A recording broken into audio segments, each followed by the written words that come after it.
कहता है अगर खुदा न खास्ता किसी औरत के पेट में हराम औलाद पल रही है, जिना की पैदावार है और उसने इकरार भी कर लिया है कि हराम औलाद है, वो कह भी रही है कि फला आदमी से मेरा साथ संबंध बन चुका था और उसका हमल मेरे पेट में है, तो इस्लाम इंसानियत का वो दर्स देता है कि हराम औलाद होने के बावजूद अगर किसी औरत के पेट में पल रही है तो पेट में बच्चे को मारा नहीं जा सकता है।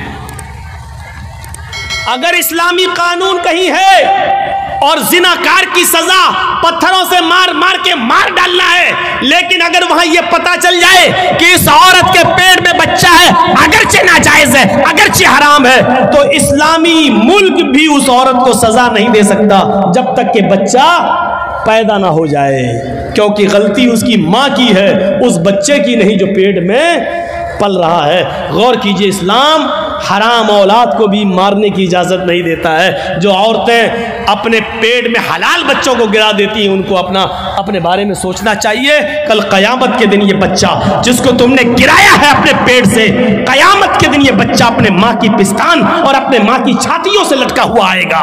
जा यौमल कयामती व मुअल्लकुम बैन सदियहा, वो बच्चा कयामत के दिन इस हाल में आएगा कि मुअल्लकुम बैन सदियहा, अपने माँ की दोनों पिस्तान से लटका हुआ होगा, अपनी माँ की पिस्तान से दूध चूस रहा होगा और अल्लाह कहेगा आए इस माँ की पिस्तान से दूध चूसने वाले बच्चे, क्या तेरी कोई शिकायत है? क्या तू कुछ बोलना चाहता है? क्या तुझे अपने रब से कुछ कहना है? अल्लाह उसको जबान देगा। वो छोटा सा बच्चा जो अपने माँ की पिस्तान से दूध चूस रहा होगा अपनी जबान हटाएगा, अपना मुंह हटाएगा, यकूल, और अल्लाह से शिकायत करेगा या रब्बी हाज़िही उम्मी क़दलतनी, अल्लाह ये मेरी माँ है जिसका दूध मैं पी रहा हूँ, जिसकी पिस्तान से मैं लटका हुआ हूँ। अल्लाह ये मेरी माँ है जिसने दुनिया में मुझे मार डाला था।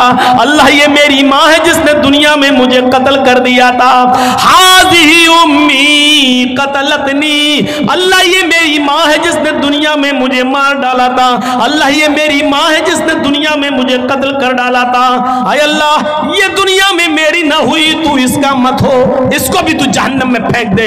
अल्लाह रब्बुल आलमीन फिर उस औरत को जिसने दुनिया में अपने बच्चे का मर्डर किया बिना किसी गलती के, बिना किसी परेशानी के, उसने ये सोच कर कि 3 लड़कियां पहले से, चौथा भी मेरी लड़की है, अल्ट्रासाउंड में चेक कराने के बाद पता चला लड़की है, नहीं हमें नहीं चाहिए, और अबॉर्शन करा दिया, गिरा दिया। कयामत के दिन इस औरत को जहन्नम में फेंक दिया जाएगा और वो बच्चा अपनी माँ को खुद जहन्नम में ले जाने का सबब बनेगा कि नहीं अल्लाह इसने दुनिया में मुझे मार डाला था। इस्लाम तो हराम और नाजायज औलाद भी गिराने की इजाजत नहीं देता है। ये इस्लाम इंसानियत का एहतराम है, इंसानियत का एहतराम। इस्लाम में बहुत जहाँ थोड़ा बहुत मसला हार्ड लगता है वहीं आसानी भी पैदा होती है। मान लीजिए रमज़ान का महीना और 20 रोज़े गुजर चुके हैं, आज कोई हिंदू है या कोई ईसाई मुसलमान हो रहा है और वो 20वें रोज़े को मुसलमान हुआ, तो अब वो रोज़ा कब से रखेगा? रोज़े तो पूरे महीने के फ़र्ज़ हैं, लेकिन कोई हिंदू या कोई ईसाई या कोई यहूदी 20वें रोज़े को मुसलमान हो रहा है। 20 रोज़े तक हिंदू था, ईसाई था, या यहूदी था, या जैनी था, बुद्धिस्ट था, 20 रोज़े के बाद मुसलमान हो रहा है 20वें रोज़े को, तो अब वो रोज़ा कब से रखेगा? आज मुसलमान हुआ है तो अब जब मुसलमान हुआ तभी से तो रखेगा। अब सवाल ये पैदा होता है कि वो 20 रोज़े जो इसके छूटे हैं वो पूरे करेगा या नहीं करेगा? तो साफ मसला है कि नहीं करेगा। क्यों नहीं करेगा? क्योंकि जब वो इस्लाम लाया है तब तक वो काफिर था, उस पर रोज़ा फ़र्ज था ही नहीं। आज वो इस्लाम लाया तो अब जितने रोज़े हैं उतने वो रखेगा, बकिया रोज़े वो नहीं रखेगा। इसलिए नहीं रखेगा क्योंकि उस वक्त उसके ऊपर रोज़े फ़र्ज थे ही नहीं। कितने रोज़े रखेगा? जितने बाकी हैं। एक चीज़ और सुन लीजिए, 20वें रोज़े को इस्लाम लाया, लेकिन इस्लाम ला रहा 5 बजे शाम में और रोज़ा खुलता है 6 बजे। अब 5 बजे वो इस्लाम ला रहा है, तो इस्लाम जैसी वो 5 बजे लाया तो अब क्या करेगा? आज का रोज़ा क्या करेगा? तो 5 बजे इस्लाम लाता है तो 5 बजे ही से उसका रोजा शुरू हो गया है, क्योंकि 5 बजे से पहले उसके ऊपर रोजा फर्ज था ही नहीं, क्योंकि वो काफिर था। जैसे इस्लाम लाया वैसे उस पर रोजा फर्ज हो गया, वैसे ही उसके ऊपर रोजा फर्ज हो गया। अब 5 बजे ही वो नियत कर लेगा कि मैं रोजे से हूं। इस्लाम ले आया, अशहदु अल्ला इलाहा इल्लल्लाह व अन्ना मुहम्मद रसूलुल्लाह, इस्लाम लाते ही उसके ऊपर असर की नमाज फर्ज हो जाएगी, क्योंकि टाइम अभी बाकी है और इस्लाम ला चुका है, असर का वक्त अभी बाकी है, लिहाजा पहले असर की नमाज पढ़ेगा और यहीं से उसका रोजा भी शुरू हो जाएगा, क्योंकि इस्लाम ला चुका है। जब से इस्लाम लाया यहीं से रोजा शुरू, और 6 बजे वो रोजा सब लोगों के साथ खोल लेगा और उसका ये एक रोजा माना जाएगा, ये एक रोजा माना जाएगा। ये आसानी भी है इस्लाम, ये आसानी भी है। इस्लाम मुश्किल नहीं है, लोगों ने इसको मुश्किल बना दिया है। क्या वो लोग सहाबा नमाजें नहीं पढ़ते थे? क्या वो रोजे नहीं रखते थे? मुश्किल बना दिया है। फजर में नहीं उठ पा रहे हैं साहब, क्यों? अब रात में 1 बजे जर्जी साहब को टाइम मिलेगा, 3 बजे तक जलसा चलेगा, फिर आदमी यहां से जाएगा, थोड़ी देर कमर सीधी करेगा, फजर में उठेगा नहीं, उठ पाएगा। क्लियर है?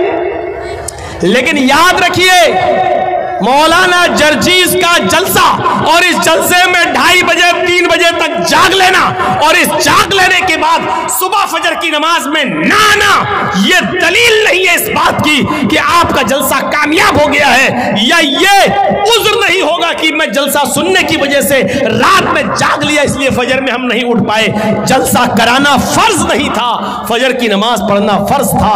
आपने एक फर्ज को छोड़ा उस काम के लिए जो आपके ऊपर फर्ज ही नहीं था। मेरे भाइयों, यहां से ये मैसेज लेके उठिएगा, ये पैगाम लेके उठिएगा, ये तसव्वुर लेके उठिएगा। तो इंसानियत ये होती है, इंसानियत। तो या अय्युहन्नास इन्ना खलकनाकुम मिन ज़करिन व उन्सा व जअलनाकुम शुऊबन व क़बाइल लितारफू, तुमको हमने एक मर्द और एक औरत से पैदा किया है, तुम सब आपस में भाई हो, तुम आपस में एक ही बाप के और एक ही माँ के बेटे हो, तुम्हारा बाप एक है, तुम्हारी माँ एक है। अच्छा, एक चीज और बताइए, गौर से सुनना। हम मुसलमान हैं, ये हिंदू है, हम दोनों का झगड़ा हुआ है। अब कोर्ट में गए तो जज साहब बैठे हैं, अगर मुसलमान है तो उनका दिल चाहता है कि हम मुसलमान की तरफ थोड़ा सा झुकाव कर दें, हिंदू है तो वो चाहता है थोड़ा सा हिंदू की तरफ झुकाव कर दें। ये होता है, ये होता है। कुरान ने इंसानियत, यहां पर इंसानियत को फरोग दिया है, इंसानियत को बढ़ावा दिया है और कहा अगर तुम सच्चे मुसलमान हो तो फैसला करते वक्त न कौम देखोगे, न बरादरी देखोगे, न जात देखोगे, न मजहब देखोगे। हुक्म वला यजरिमन्नकुम शनआनु कौमिन अला अल्ला तादिलू इदिलू हुवा अक़रबु लित्तक़वा।